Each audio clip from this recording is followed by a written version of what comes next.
Bonjour à tous, bonjour à toutes, bienvenue à l'autre journal, merci de nous rejoindre. Nous sommes avec Ferdinand Aïté et Isidore Kouanou du journal Alternative. Avec eux, nous allons décrypter l'actualité avec à la une la prochaine tournée d'explication d'un 4e mandat pour Faure Gnassingbé et les retombées pour le Togo des multiples voyages du locataire de la Marina. Le voyage de Faure Gnassingbé au Japon lors de la 7e conférence internationale sur le développement de l'Afrique en est un de plus. Nous reviendrons sur le sujet bien évidemment avec nos invités. Ferdinand, bonsoir. Bonjour Claver, bonjour à tous nos auditeurs. Merci d'être là. Je rappelle que vous êtes le patron du journal Alternative.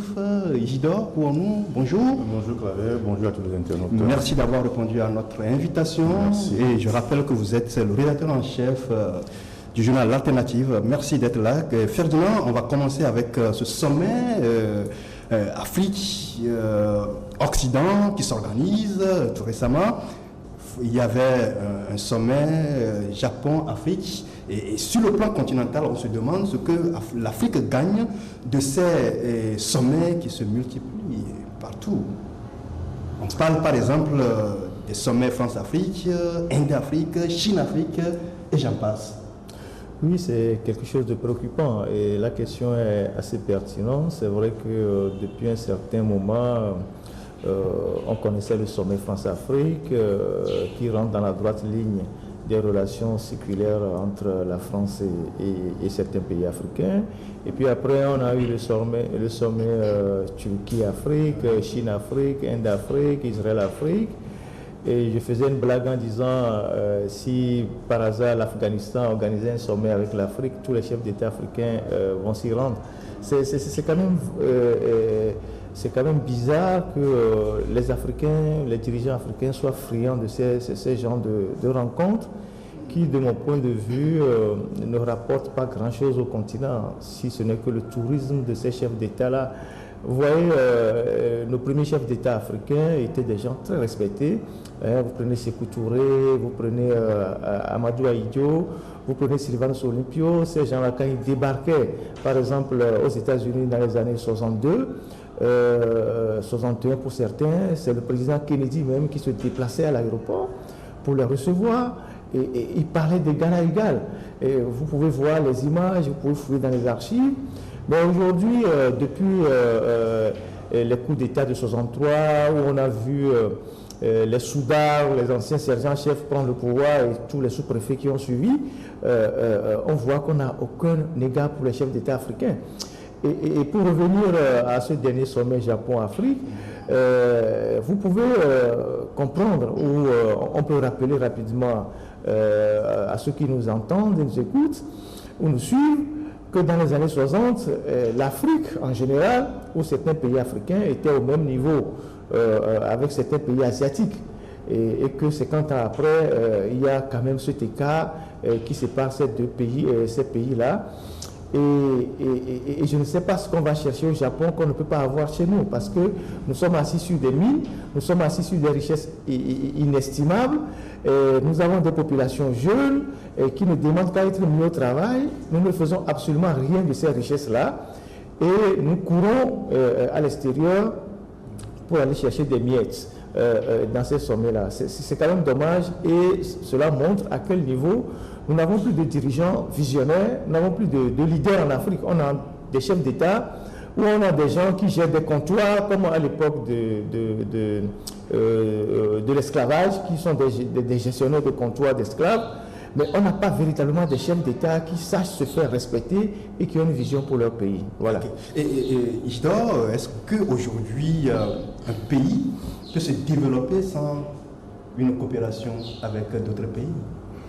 Bon, si nous parlons dans le cadre africain, ce qui se fait aujourd'hui, où les chefs d'État africains courent de gauche à droite à ces sommets et autres, là, cela traduit le manque de vision qu'ont ces chefs d'État africains pour leur pays.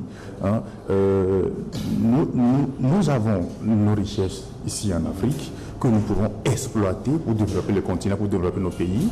Et à titre d'exemple, c'est ceux vers qui ces chefs d'État vont, et ceux-là qui viennent ici chercher ces ressources, ces richesses-là pour aller développer leur pays. Pourquoi nous ne pouvons pas le faire? Pourquoi une fois pour une fois de bon, nous ne pouvons pas aller apprendre leur technologie et venir transposer ça ici sur le continent africain.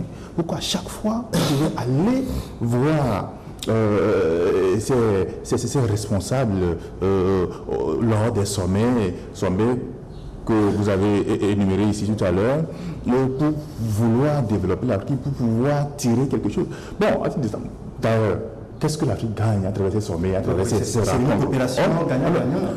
Non, ça c'est sur le papier, c'est ce qu'on nous dit, c'est ce qu'on nous fait croire lors de ces sommets, que l'Afrique gagne ceci, l'Afrique on a accordé un prêt ou bien un don à l'Afrique des millions et autres là. Est-ce qu'on le voit et concrètement ce que ça donne à l'Afrique, ce que ça rapporte à l'Afrique? Est-ce qu'on voit ça? C'est le chef d'État qui vont dans les randonnées, se rencontrent, se servent de champagne et puis reviennent ici en Afrique et puis on n'a rien. Le peuple africain, qu'est-ce qu'il gagne dans tout ça là? Mais aujourd'hui, quand on prend les mutations, les grandes mutations, la mondialisation, l'Afrique ne peut pas s'exclure des relations internationales. Non, personne ne demande à l'Afrique de vivre en autarcie ou de fonctionner en autarcie. Nous sommes dans le monde et nous avons toujours entretenu des relations avec le monde, mais nous ne pouvons pas, quand même à un moment donné de notre histoire, perdre les objectifs de nos pays et aller nous aligner derrière d'autres pays en cherchant le développement. On vient de parler de sommet gagnant-gagnant. Depuis quand entre l'Afrique et la Chine, c'est du gagnant-gagnant? C'est des slogans, c'est du faux. Parce que celui qui est puissant, qui vous donne, c'est lui qui gagne le plus. Aujourd'hui, on se rend bien compte que la Chine a endetté la plupart de nos pays africains. Et en Afrique australe, par exemple, la Chine est en train de saisir des ports, je parle du port, le port où transitent les bateaux, tout ça, pour compenser sa dette. Dans d'autres pays, la Chine est en train de mettre la main sur les richesses pour régler la question de la dette. Chez nous ici, on parle d'Israël, par exemple, il y a eu un sommet Afrique-Israël, nous avons le Togo a des relations très poussées avec Israël, mais personne ne voit réellement les fruits de cette coopération-là avec Israël. Moi, je sais que dans les années 60, il y a eu la jeunesse pionnière agricole, quelque part là-bas à Glidi, il y a eu une autre branche de la jeunesse pionnière vers Tchamba, je crois bien, et on a formé les premiers agriculteurs. Je ne sais pas si vous comprenez, les gens étaient censés partir en Israël et tout. Là, on voyait du concret. Mais aujourd'hui, le Togo est en train de brader tout son phosphate à Israël, c'est-à-dire que les mines de phosphate au Togo aujourd'hui sont gérées par les Israéliens. Personne ne sait ce que nous avons en contrepartie, à part le fait que les Israéliens sont au service du régime sur les questions de sécurité, la garde rapprochée de M. Faure Gnassingbé, la formation de certaines unités d'élite. En dehors de ça, on ne voit pratiquement rien.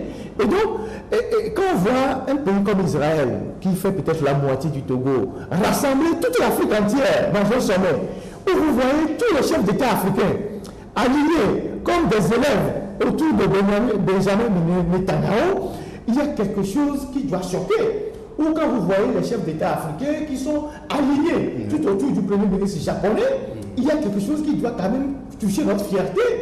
Je ne sais pas si vous comprenez. Et donc, c'est des images qui avilissent le continent. À un moment donné, il faut que les Africains se prennent en charge. Vous savez l'histoire de la Corée du Sud, par exemple, dans les années 53.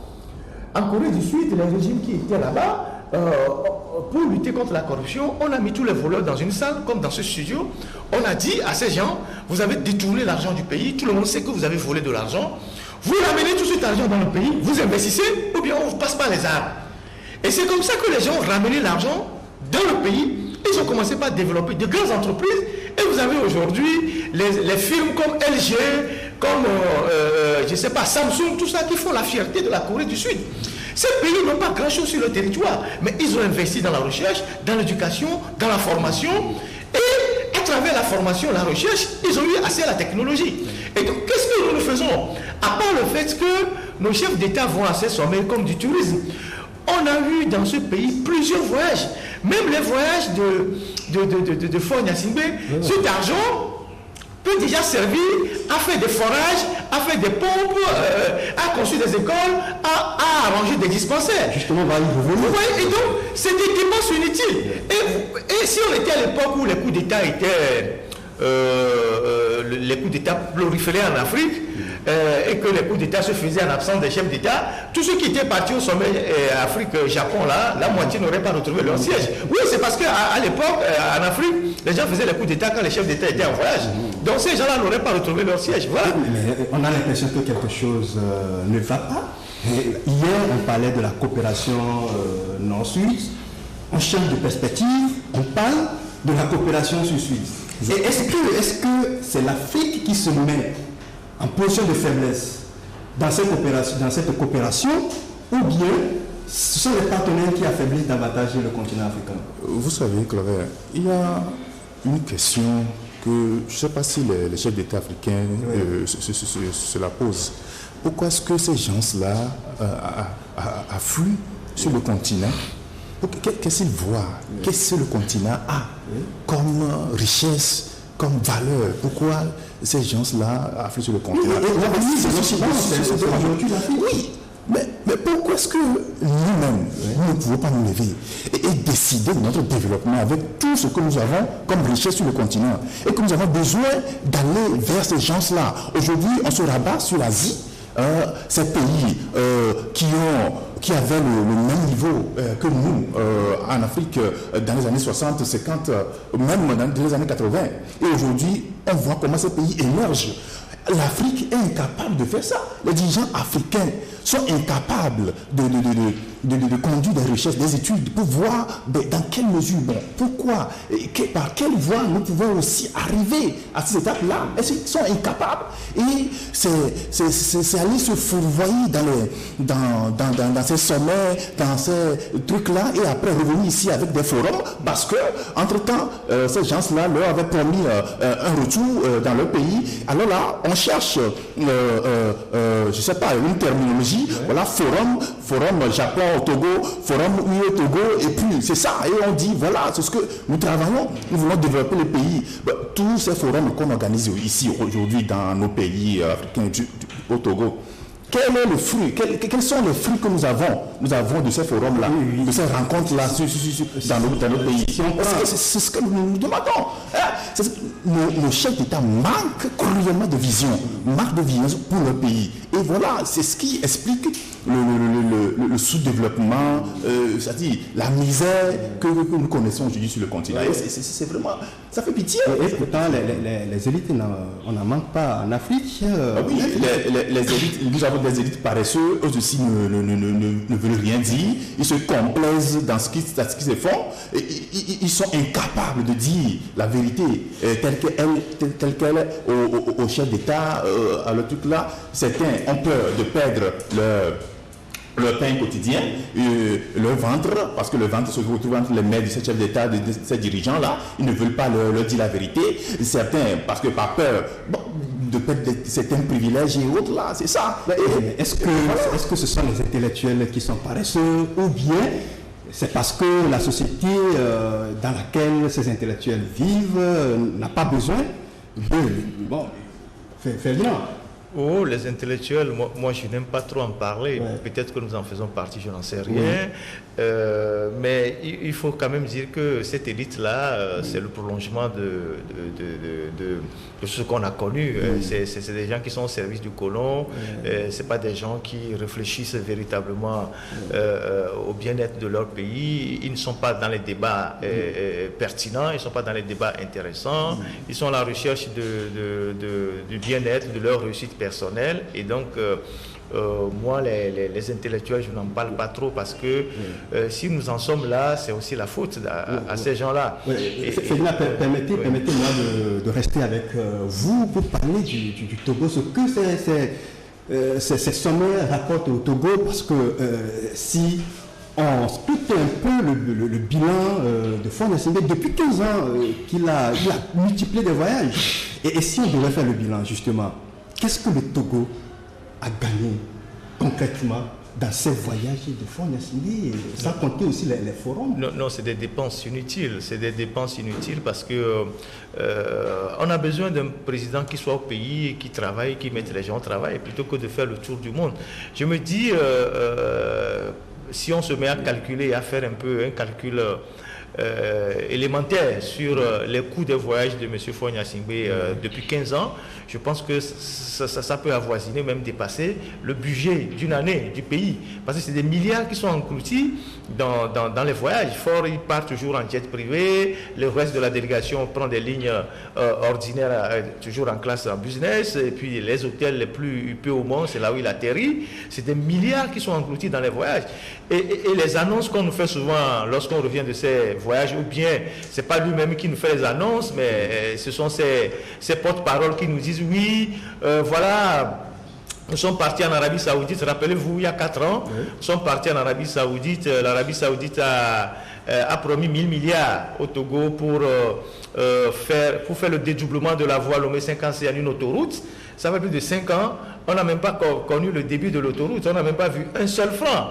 On est allé à l'Union européenne, rappelez-vous, au temps de Humbo, on a dit que l'Union européenne nous promet des centaines de milliards pour investir dans le développement. On n'a jamais rien vu. Donc, ces genres de conférences, ces genres de grandes messes, c'est des moyens de se déstresser. Les gens quittent le pays, c'est des occasions pour partir, aller faire un peu la Java. Et comme on ne peut pas partir et revenir les mains vides, on essaye d'annoncer des trucs qui ne sont même pas réels en disant oui, on a gagné ci, on a gagné ça. Par exemple, le dernier sommet du Japon là, on nous dit ouais, qu'en novembre on va voir... ici, il y a un forum Togo-Japon. Je rappelle que depuis un certain temps, ce qui nous intéresse au Togo, c'est d'organiser les forums. Et avec même l'argent du contribuable, on fait venir les gens, nous payons leur déplacement, et puis on paye leur per diem, et on vient ici, les gens viennent en tourisme, et les gens repartent, et nous sommes toujours dans la pauvreté. Et donc, pratiquement, ces voyages ne nous apportent pas grand-chose. Au contraire, ces voyages permettent, ou bien ces voyages contribuent à saigner le trésor public, a sorti énormément de l'argent du pays, a dépensé de l'argent et au retour, on n'obtient pratiquement pas grand-chose. Et c'est ça qui fait très mal quand nous faisons le point, alors que cet argent, ces sommes-là, pouvaient servir à construire des écoles, à construire des hôpitaux, des centres de santé, à équiper les hôpitaux qui n'ont pas de scanner et tout ça. Et pourtant, on parle des voyages de travail. Et généralement, dans ce genre de voyage de travail, on voit le chef de l'État d'autres pays qui signe des contrats qui profitent à l'économie nationale. Et le chef de l'État qui voyage avec des économistes, des entrepreneurs, qui signent des contrats. Est-ce que c'est le cas pour le Togo? Oui, il faut dire que dans ce lot, il y en a qui sont conscients de l'état de leur pays. Il y en a qui veulent vraiment faire profiter leur voyage à leur peuple. Par exemple, la dernière fois, lors de ce forum Japon-Afrique, voilà, il y en a, par exemple, le Ghana, qui est revenu avec cette usine d'assemblage de voitures de marque japonaise qu'on va installer à Accra, de même en Côte d'Ivoire, à Abidjan. Pour nous, Togolais, on ne sait pas concrètement ce qu'on nous a rapporté. Non, on nous a rapporté, on dit il y a cette promesse d'installation d'une unité industrielle de transformation de noix, de la noix de coco, de cajou. Voilà, on le dit, on va voir ça. Pendant qu'on parle d'une usine d'assemblage de véhicules. Est-ce que c'est le Japon qui va venir installer une usine de traitement d'acajou ici? Que tout le monde peut faire ici, les privés, tout le monde. C'est le Japon qui va venir faire ça, c'est des histoires ça. En outre, on nous parle du Japon qui viendra développer le port autonome de Lomé. Moi, je me demande, est-ce que le port appartient encore au Togo? Le port autonome de Lomé est encore togolais? Bon, je ne sais pas. Ce que avec ça, c'est avec le forum Togo-Japon qu'on ventile, que les médias en parlent abondamment, parce que c'est ce que Faure Gnassingbé a réussi à ramener du Japon pour le Togo. C'est ça, c'est tout. Ouais. C'est tout. Et c'est terrible, quoi. Oui, Ferdinand, c'est un profit pour l'agriculture, même si on développe une industrie agroalimentaire, ce serait bien. Non, je pense que il faut arrêter de faire de la comédie. Et comment appelle-t-on les noix d'acajou qui se cultivent dans la zone de Tchamba, Blita, tout ça. Je pense qu'il y a déjà des privés togolais qui ont installé quelques unités de transformation. On ne peut pas aller encore. Si le Japon ne peut pas investir dans ça. Et puis, quelle est la part de la commercialisation de la noix de cajou dans l'économie du Togo? Il faut chercher les chiffres, c'est rien d'important. Et quand les gens vous disent qu'ils ont arraché les contrats d'assemblage des voitures, c'est qu'il y aura une plus-value énorme. Il y aura des jeunes qui vont travailler, on va former des jeunes, les écoles techniques vont former les gens. Ici, on n'a pratiquement rien apporté. Mais il faut quand même apporter quelques informations aux Togolais pour justifier en fait le voyage.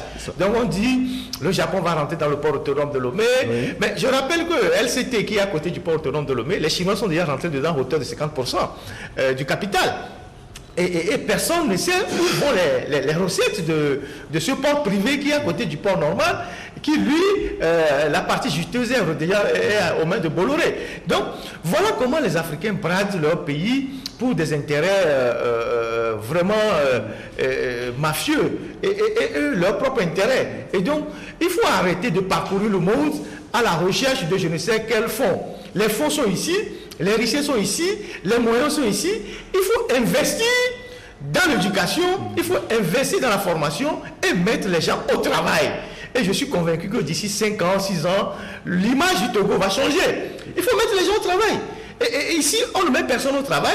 Et on fait croire aux gens que, bon, le président travaille pour vous, il voyage, il est tout le temps parti. Aujourd'hui, il est parti, demain, il est parti, il va ramener les milliards. Attendez seulement, et puis après, vous allez voir, le pays va changer. Alors que ces blancs-là, les Japonais, tous ces gens viennent chercher les ressources ici. Regardez un peu tous les milliards que nous mettons dans l'agriculture. Nous dépassons dans l'agriculture. Quand vous prenez la loi des finances, à part le ministère de la Défense, le ministère des Infrastructures, le ministère qui consomme énormément de l'argent, c'est le ministère de l'Agriculture. Mais allez sur le terrain, vous allez voir, quand vous parcourez Lomé à 5 ans, au bord de la nationale numéro 1, vous voyez quoi? Il n'y a que les champs de teck. C'est les teckerains. C'est les teckerains que vous voyez. Et des teckerains qui, certains sont des plantations privées, d'autres c'est l'ODEF. Il n'y a pas de champs pour nourrir les gens. Je faisais une analyse la dernière fois, je disais, mais dans ce pays, nous recevons les bananes plantées du Ghana, de la Côte d'Ivoire, nous recevons les papayes solo du Ghana, de la Côte d'Ivoire, l'oignon du Burkina et du Niger, nous recevons les tomates du Burkina, nous recevons les poissons fumés du Ghana, nous recevons les poissons frais du Bénin, les oranges du Bénin. Finalement, qu'est-ce que le Togo vend aux voisins? En termes d'agriculture, puisqu'on nous dit que nous produisons, qu'est-ce que nous vendons aux voisins qu'on peut citer tout de suite? Qu'est-ce que nous produisons? Qu'est-ce que nous vendons aux voisins? Rien du tout. Et justement, et pourtant, nous mettons des milliards dans l'agriculture. Alors, quand on n'est pas génie, on peut copier le génie. Parce qu'en réalité, il n'y a plus rien à inventer dans le monde. Tout existe, sinon presque. Il faut aller au Ghana pour voir comment ils arrivent à cultiver pendant la saison sèche. Comment ils ont maîtrisé la question de l'eau. Il faut aller peut-être au Sahel pour voir comment est-ce que depuis le temps de Sankara jusqu'à Blaise Compaoré, avec la coopération avec Taïwan, ils ont fait des barrages pour permettre les irrigations et cultiver des produits en contre-saison. Comment est-ce que le Burkina arrive à faire des mangues, des jus de mangue naturels et à les mettre en boîte. Et nous laissons le mangue pourri ici pendant la saison des mangues. C'est de ça qu'il s'agit. On n'a pas besoin d'aller au Japon pour régler ça. Il faut des dirigeants pour mettre les gens au travail et être vraiment sévère, mettre le pays au travail. C'est ce que nous n'avons pas en Afrique. Mais finalement, le tableau est tellement sombre et on se demande à quoi servent ces programmes qu'on compte au niveau du ministère du secteur agricole. On n'en manque pas. Il y a l'IFA qui est le dernier programme. Peut-être demain on va en créer encore. Bien sûr. Si quelqu'un aujourd'hui débarque au ministère de l'Agriculture, s'il voit que peut-être la MIFA, il y a des gens qui ont beaucoup bouffé là-dessus. Bon, il crée lui aussi son propre programme et qui soumet aux partenaires. Et puis voilà, les partenaires financent et ça recommence avec la bouffe, la recherche, l'enrichissement rapide. On avait dans ce pays le PPAO, le PASA, le PNPR, le PNPR. Tout ça consomme énormément d'argent, des milliards qui sont passés par ce ministère. Mais on n'a rien vu concrètement. On continue de cultiver avec la roue. Des coupes. Ouais. Et comme dans l'époque de l'Antiquité, aujourd'hui, quand on voit des pays qui nous entourent ici avec des tracteurs, toutes les machines agricoles qu'ils utilisent dans le champ, quand tu vois ce qui se fait au Togo, mais ça fait pleurer. Ça fait mal. Donc on dirait que c'est un problème de gouvernance. Oui, c'est un problème de gouvernance et de vision et de ceux qui tiennent le pays. Où est-ce qu'ils veulent amener le pays? Où est-ce qu'ils nous dirigent? Où est-ce qu'ils nous conduisent plutôt? C'est de ça qu'il s'agit. Et nous n'avons pas en réalité, nous n'avons pas de leader. On n'a pas de gens visionnaires. Vous savez, Rollis, qui a mis le Ghana au pas, il était un capitaine de l'armée, de l'air. Il n'était pas un grand... il n'a pas un doctorat ou l'enseigné dans une université. Mais c'est parce que c'est un homme conscient. C'est un homme qui est conscient que son pays ne pouvait pas rester comme ça. Il a pris ses responsabilités devant l'histoire. Sankara de même. Il y en a d'autres. Et donc, nous avons besoin de ces gens, de dirigeants qui sont conscients. Ce pas des gens qui se promènent dans le monde comme des mendiants. J'ai lu, quelqu'un a écrit, c'est un site proche du régime, il a écrit « Ford débarque au Japon avec le PND ». Donc, ça veut dire que nos chefs d'État prennent leur programme sur la tête, comme on vend le pain le matin dans le quartier, on dit oui, on cherche les investisseurs. Mais depuis qu'on a commencé par raconter cette histoire du PND là, vous avez vu qu'est-ce que le Togo a engrangé déjà comme financement? Alors, juste, on nous dit des promesses de financement, mais en réalité, on n'a rien engrangé. Le Ghana qui fait des merveilles là à côté, même s'ils ont leurs propres problèmes aussi, le Ghana ne crie pas autant pour avoir de l'argent. Parce que le pays lui-même est déjà attractif. Parce que le pays a réglé déjà les problèmes internes qui sont des problèmes politiques, la lutte contre la corruption, un certain nombre de choses qui fait que la destination là est prisée par les investisseurs. Les gens savent que en venant mettre de l'argent là-bas, le risque n'est pas zéro, mais il n'est pas trop élevé. Mais ici, vous avez des problèmes politiques qui sont en suspens depuis 30 ans. Oui, on va parler. Mettre de l'argent dans un pays qui, du jour au lendemain, peut basculer. Voilà. Oui, Ferjina, merci, on vous a compris. Les problèmes politiques, on va en parler tout à l'heure dans la seconde partie de cette émission. C'est la fin de la première partie. On se retrouve dans quelques instants pour aborder cette tournée d'explication d'un 4e mandat pour Faure Gnassingbé. Ce sont les régimes, c'est les caciques du régime qui annoncent et les mouvements d'unis qui ont annoncé ce 4e mandat. Maintenant, c'est acté, ce n'est plus un rêve, ce n'est plus une illusion, c'est une réalité. Faure sera candidat en 2020. On va en parler tout à l'heure dans la seconde partie de cette émission. À tout à l'heure.